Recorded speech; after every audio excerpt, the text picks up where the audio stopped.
We've seen some of these players put on a good show, and let's see them do it again, Kurt. Game number 2. Game 2.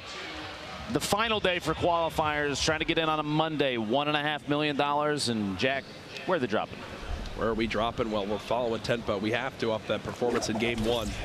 Looks like he's heading right back towards Snobby, and that's where he landed last game and had the perfect zone. So he's like, hey, let's hopefully have it work out that way again. As he'll go ahead and fly towards that area. And when you're flying on in, spinning around, looking for exactly where other opponents could be dropping on in from. Looks like he'll have someone there on his screen. Can't quite read the name. But either way, some early engagements possibly for tempo here. Unlucky loot location came around with just some ammunition. You see a lot of these players, even while traveling, they're going to smack every single, any material source they can, because early game fights, Courage, 1 or 2 builds can make the difference between winning a 1v1 or not. And look, Slaying inside the house came up with a Chug Jug. He's got a blue AR already, and Tempo sitting on a gray tactical shotgun at this range is not going to be nearly effective. Shotguns, you got to be very up close. That's why he's using the build. Trying to get in. He gets a shot through the window. Are you kidding me? 80 damage. Leaves Slaying at 20. This Chug Jug could come in big if Tempo lets him get it off. You got Tempo lets him use it. But Tempo's got to push. Remember, he's only got 30. He's been tagged twice already, but this AR does 33 damage. So Tempo still has 34 health, meaning Slaying is to hit 2 bullets. While he's only got 20 HP, Tempo has a shotgun. The top right corner, you see just how close these 2 players are. Third partying. Tempo got a shield off. Tempo got 2 shields. Is he max shields now? And he's popping a Chug Jug. Are these guys both about to have 200 HP? Full reset. Slaying only has 4 builds. Tempo's bandage, so Tempo's gonna be at 175 if Slaying lets him get the entirety of the bandages off, which he's going to. Slaying's at 200. Do you think Tempo heard that? I can't tell if Tempo heard that. The trap placement. Hopefully Tempo heard that and does not push through the window. He's only got 8 bullets. Forget everything else. He's only got 8 bullets. He's got to hope against his limb right here. He's out of ammo. He's out of ammo. He's dancing around. He's got at least a great pistol. That's his last line of defense. He's got to push. And Tempo gets the elimination. And you see, no. Can't believe it. Somehow in the 2 rooms these guys loot, they each get max shields and a Chug Jug. Here's Nick Merckx early on, facing off against Ryan Rex. The dual pistols. Okay, Nick, earning an early elim. One of the first of the game. At that point, there were only 97. There were 97. So that was 98th place. 84 left right now, though. 2 minutes and 14 seconds until the circle moves. This is kind of a northeast, a centralized northeast main circle, which means a lot of players, regardless of where they dropped, maybe only flush factory at this point, or even lucky landing potentially because of the path these players are going to have to take. Should be concerned. Everybody else can kind of take their time and build up some materials as they move. And Nick is totally fine inside Tilted. He's going to go through here. Players will always smack out all the furniture inside. It's not worth a lot of resources, Jack, but every little you bit knock counts. them down pretty quick, and there's a lot of them. Early game when you can only build 10 walls, getting enough mats to maybe build 2 more, that's 20%. You can wind up earning yourself. Oh, big fall there from Jumpman. So Kairos now has the high ground. He actually falls, trying to hit a shotgun shot, doesn't connect yet, and he's out of materials. Jumpman trying to get the little peek over the top there. You saw him jumping to try and take a shot. Backing out, hiding in his own box. He does have 5 bandages, maybe an opportunity to heal up, but Sakairos he has to apply pressure, which he is. And Sakairos goes down to Jumpman, very accurate. You saw multiple crits in there and the shield disappearing. Sakairos only 28 HP. He had 28 health. He didn't take a single point of damage. That's one that you want back. If you're Sakairos now, Kayun, 1 player above, 1 player nearby. It seems like everyone that landed risky is now getting in their fights. This big shield could make all the difference. There you go, wants a third party this engagement. Shotgun shots coming on in, can only build 2 walls. That's Joda just above. That was a perfect spray, knocks him all the way down. Brilliantly done by Kayun. Kayun earns that elimination. Knowing the exact location where your opponents stopped up top, maybe potentially built based on the walls that were still being built mid-engagement, he says, you must be behind this rim. Here's Cryo at Junk Junction. Big shot takes Stratify out. Point blank tack hits like a bus, and the rate of fire is high enough that you can unload rounds, unload shotgun shells, and deal a lot of damage very quickly. So it's kind of known by a lot of people. Chap likes to go to Wailing Woods, and he's already got 700 wood. He's pushed towards Risky. He's got 1 elim to this point. Looking to pick up a second quickly underneath him. Yep.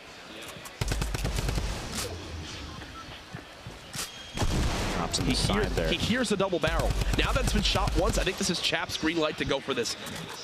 Trying to stop him from getting the reload off. Chap continuing to spray on down, drum gun in hand, so darn good for shredding these walls. But he doesn't have a ton of ammo. Does take a pretty healthy hit right there. Ooh. KUN picking up his second elimination. Ooh, you heard the reaction from everybody here. The double barrel, when you are that close and it does that pure like 160 damage. Yeah, that's why it's now the new meta of shotguns to use in competitive Fortnite. You saw right there that golden double barrel, even at kind of moderate range for a shotgun like that, the spread is very high and the damage drop off happens quickly. Yep. Over 100 damage while jumping over the top of his opponent. A quick two-shot. And this is Tfue out in the little Wild West, the set of Pueblos out here. He's trying to hunt down a player underneath him. Compact SMG, a shotgun, an AR, and a hunting rifle. Stalking his opponent. Now he has tons of materials at this point. We've seen players start to favor this drop out here because the larger rocks, Courage, come away with. Wow, what a shot! Yep. Tfue picks up his second elim. Those large rocks, like I was saying, they have 50+ brick in them, and they only take a few melee hits. He was blind from Cloud9. One elim to this point. Again, you see immediately how these players just begin to break down structures when they realize they have so little materials. Whoa. All back into the Nick Mercs looking for anything. You get a 9 and a 20 off there. The 50 damage just pushes up on Lavish and gets him to the bottom of the staircase there. Nick's got 3. Nick's got 3 elims. That's a point for Nick Mercs, putting him on the board as well. And it looks like he wants to go for more. He's not done yet. Airco, a player we've seen a number of times in the past. It looks like Nick Mercs might be getting third-party. Multiple players here in Tilted as he's trying to back out of this engagement and saying the position I'm in right now, he's getting shot from above. It's not good enough to go for an engagement that somebody already has the top down on him. You see in the feed, Tyler's getting double flower out. Here to Derp going down to a 189-meter rifle shot, but Nick found a chug jug. Nick's like, sure, I'll take that. That sounds good to me, my friend. And Nick is one of the best players at navigating Tilted, right? Knowing the ins and outs, the little escape routes you can have right there, just sneaks away in towards this new building. Uses that chug jug to get to max HP. This is Crunch, who we highlighted a little bit back in game 1 with his quick edits and his fast building, and right there, shows off the edit power, gets that elim.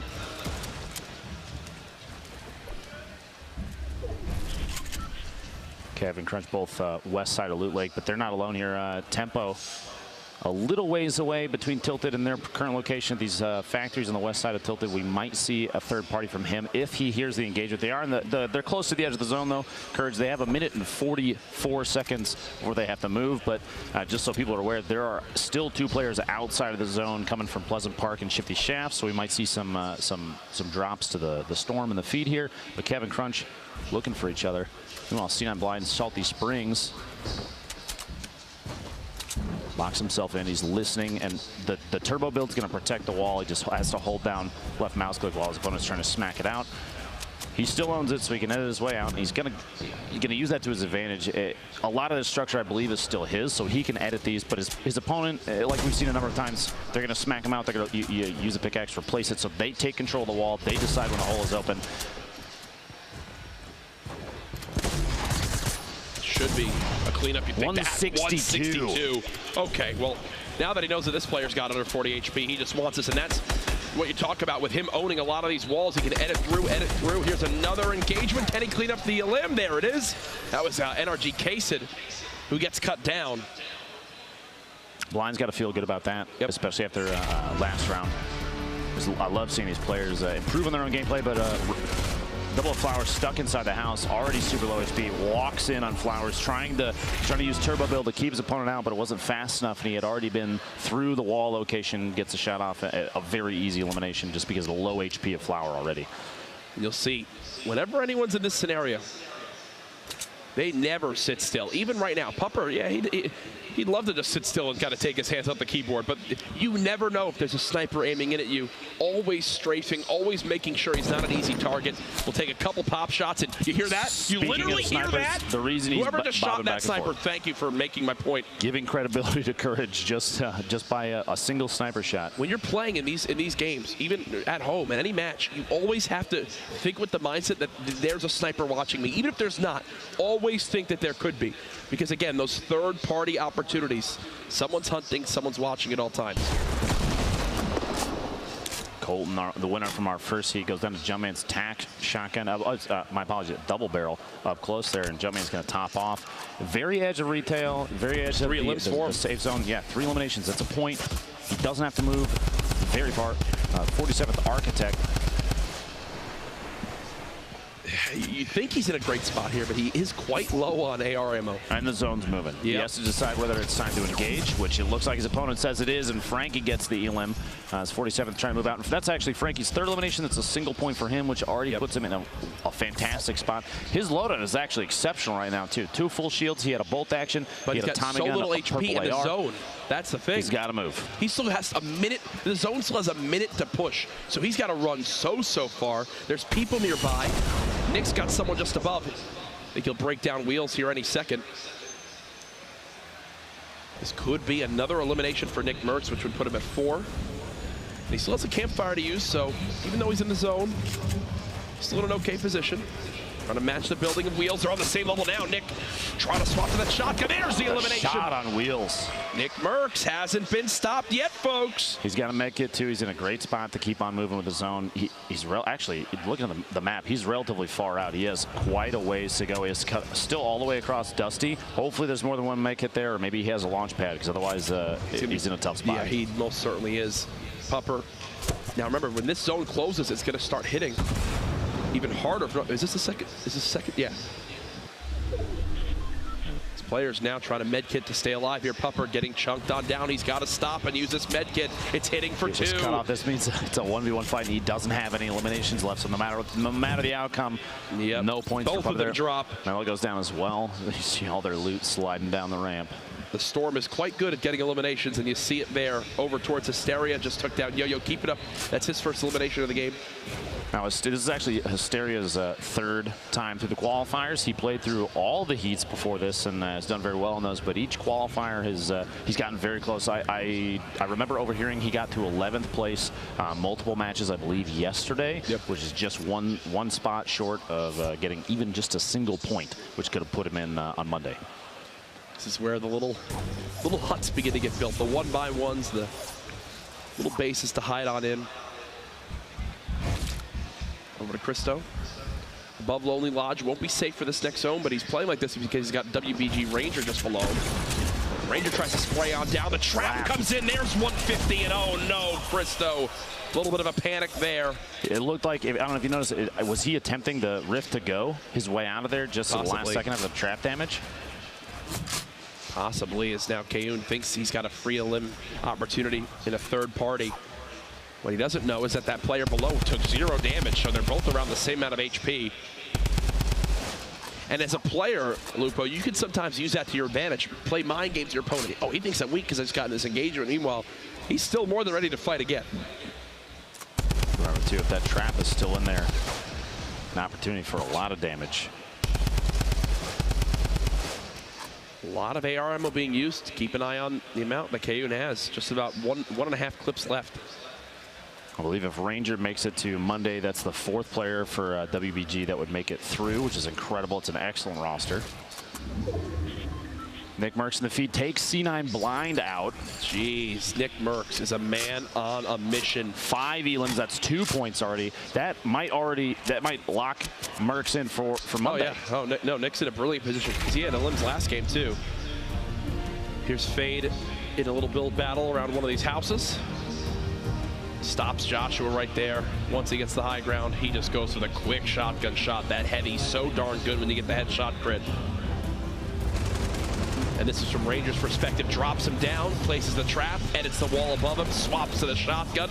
It happens so quick, but Every single one of those actions was calculated. A much deserved limb right there. Is he going to go for this? Is he going to go for this? Oh, gets blocked. One of the most aggressive launch pads we've seen so far. He's trying to get the drop in on him up top.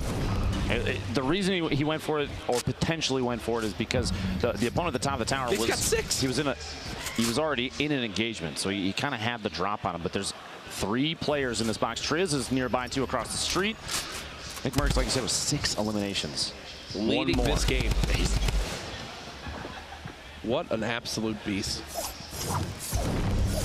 He's blind and second in the limbs is already out. This one.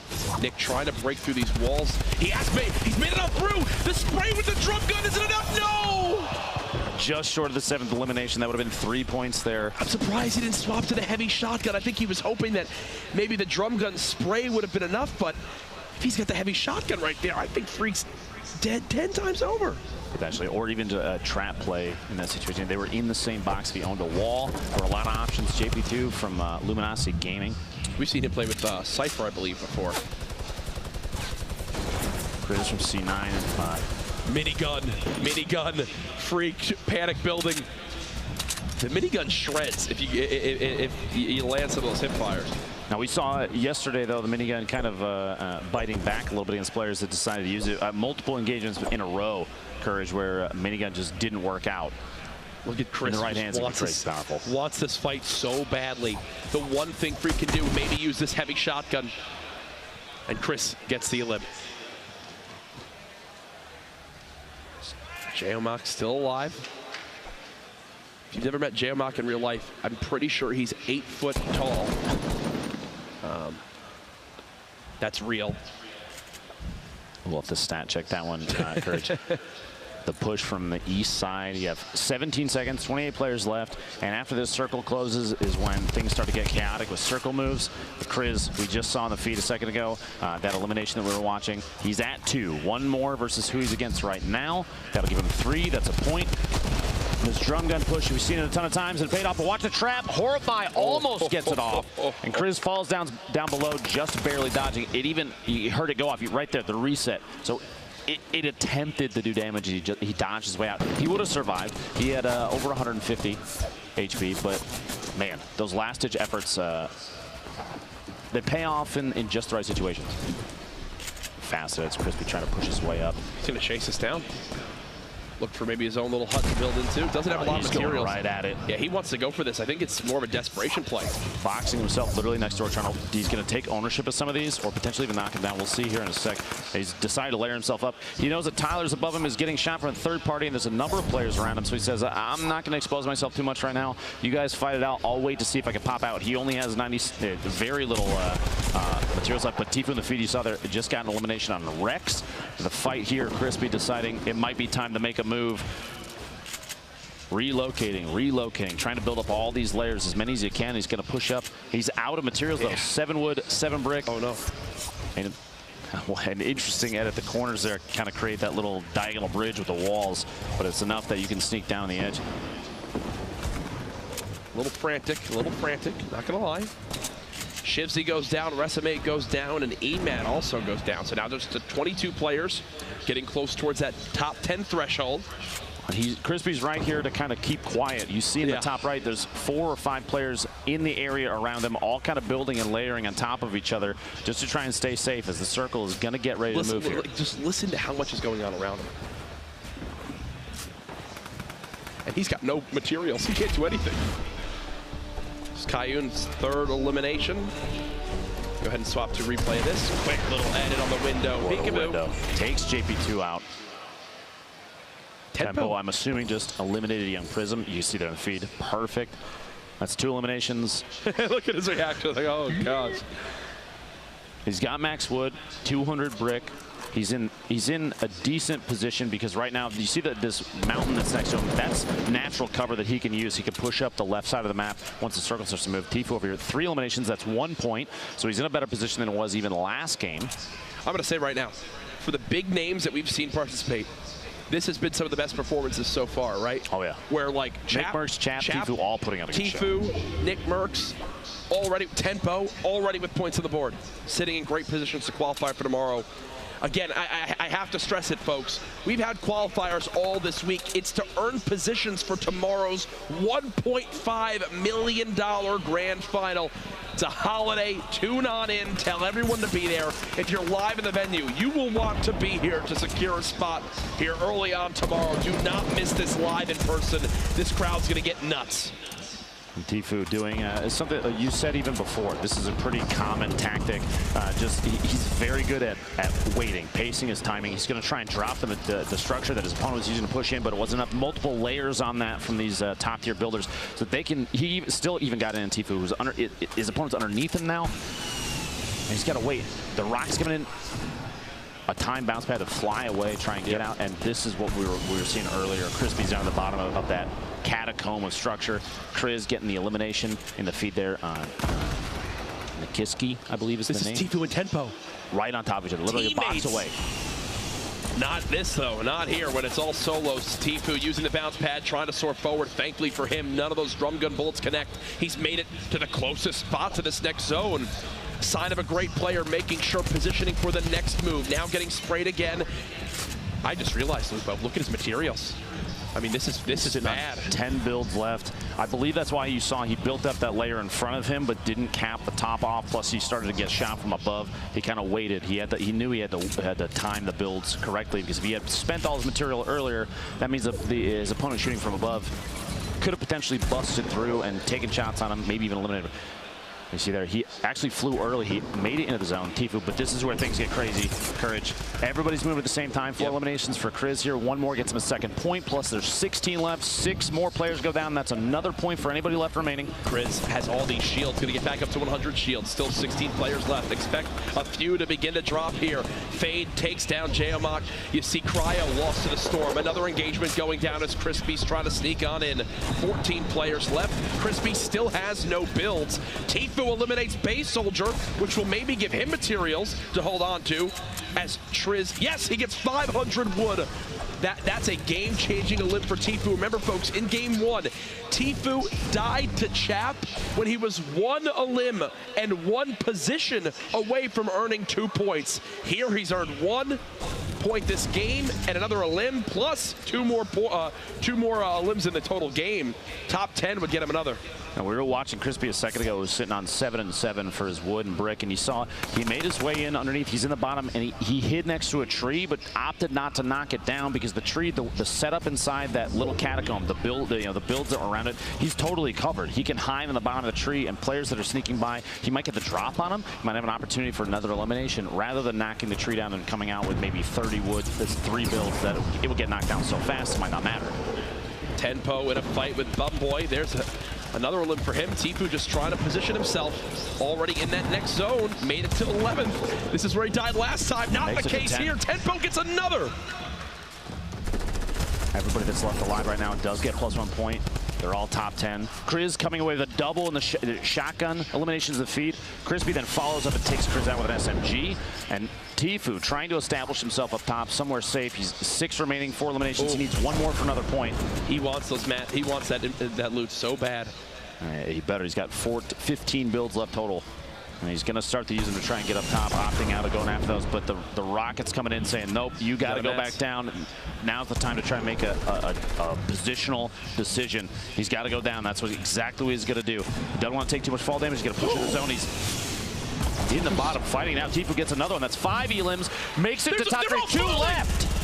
All the loot's falling to Tfue. He's trying to drop on down. Can he drop his opponent in time? Tfue spraying out the build. Here he comes. Are you kidding me? Tfue with the win and the pop-off celebration. Dramatics in the final moments there. Tfue, a heartbreaking game 1, gave him the fuel to turn up there in game 2. He's dropping. You see TNT Rain trying to get the shot off on the way in. An incredibly long drop, 2 eliminations for him. He did make it to second. That's 2 points still, which is, I mean, that potentially puts him in placement for Monday. Yeah. Right. But Tfue, what a game. He's feeling very good after that. You love to see the emotions there, the pop off. He doesn't have a window to jump out of like he normally does. I almost expected him to try and find one. Right. I am joined here by the legend himself, Tfue. How are you feeling, my friend? I'm pumped, man. that was like a perfect game in my opinion, and I'm so excited because like the first game, I ended up getting taken out by chat with 2 kills, 11th place. So it was unfortunate that I went all the way through the first game, ended up getting 0 points, but I clutched up that last game, 6 kills, got the victory route. I'm pretty pumped, excited to play again. Now, what was prep like leading up to PAX? Preparation, I was prepping like a small space to play, you know, like maybe tighten my setup a little bit, keyboard and mouse. You know, I ordered the Logitech keyboard and mouse to practice because I knew they were going to use them. But other than that, just a lot of solo snipes every day, grinding, you know, off stream. It's good, it's fun. I'm excited, man. So what is it like, you know, you obviously played all Summer Skirmish long, and then you show up here, and like you talked about, you had that first unfortunate game, and then in game 2, you show up and slay out. What was going through your mind, and when did you know that you had that win? I knew I had that win when I cleared out the entire like bottom level, and all I could see was just dudes way up in the sky with like maybe 1 or 2 platforms securing them from just falling all the way down. And you know, once I saw them, I was like, oh, it's free. It's free. All I can do is shoot them down, and I'm good as long as they don't got bouncers. But I was confident even if they did have bouncers, I would take them out. But you know, pumped though. Now, what do you got to say to the millions that love you and the crowd that's live here at PAX? What do you want to tell them? I love you guys, and I miss you guys for sure. There you go. You heard it from the legends. Thank you so much. I cannot wait to see how you slay out. Ladies and gentlemen, we're going to throw it to a break, so we'll be back in just a little bit. Stay tuned.